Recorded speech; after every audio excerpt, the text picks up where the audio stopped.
Once upon a time, in a quiet village nestled between towering mountains and lush forests, there lived a young girl named Mira. She had a gift unlike any other. Mira could paint the world around her with breathtaking beauty. But despite her talent, she only had one old, worn-out paintbrush, and the colors in her palette were fading fast. Yet she made do with what she had, often painting scenes of the world she wished to see. Skies filled with swirling pink clouds, animals dancing under shimmering stars, and meadows bursting with colors that seemed to sing. One day, while walking through the forest near her home, Mira stumbled upon a small, hidden pond surrounded by golden flowers. It was a place she had never seen before, even though she had wandered through those woods many times. At the edge of the pond, something glinted in the sunlight. A paintbrush, its handle carved from gleaming wood and its bristles soft and golden. As she reached out to pick it up, a voice, gentle yet powerful, echoed in her mind. "Mira, the brush you hold is no ordinary tool. It is the magic paintbrush. Whatever you paint with it will come to life." Mira gasped, her heart pounding. Could it be true? She looked around, but no one else was there. The brush felt warm in her hand, as if it were alive. Nervously, she knelt beside the pond, dipped the brush into the water, and began to paint on the surface, a small bird, delicate and bright, with wings outstretched. As soon as she finished, the painted bird shimmered, its colors swirling like magic. Before her eyes, the bird lifted off the surface of the pond and took flight into the sky, chirping a joyful tune as it soared above the trees. Mira's eyes widened in wonder. Realizing the power she held, she ran back to the village, excitement bubbling in her chest. The next few days were filled with endless possibilities. Mira painted gardens of flowers that grew in seconds, vibrant and fragrant. She painted rainbows that arched across the sky, even when there was no rain. Animals came to life from her canvas, bounding through the fields as if they had always been there. The villagers soon took notice of the wonders appearing all around them. They were in awe of Mira's talent and her magical creations. They begged her to paint more, endless fields of crops, more animals for their farms, houses bigger and grander than before. Mira, eager to help her village, obliged. She painted lush orchards and bountiful harvests. She painted rivers of sparkling water and trees heavy with fruit.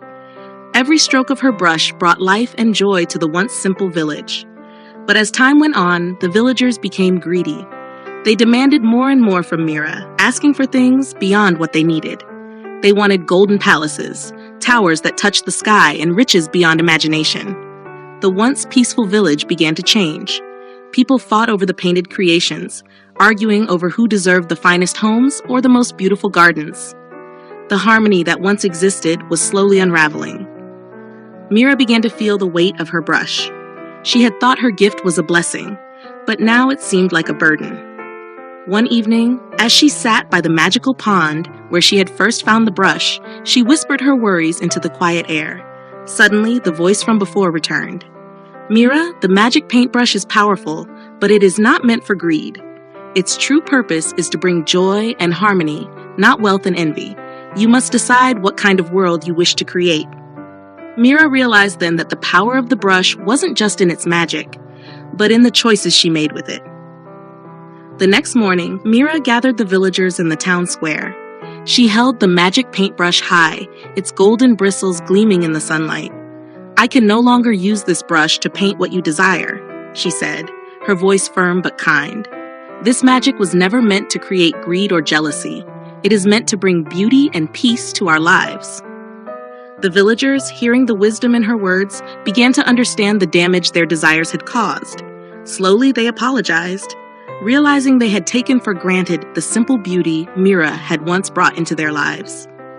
With a deep breath, Mira dipped the magic paintbrush one last time into a jar of shimmering paint. She painted a scene of a peaceful village, where people helped one another, where nature thrived, and where the sky was always filled with soft, colorful clouds. As she finished, the painted scene expanded, washing over the village like a gentle wave.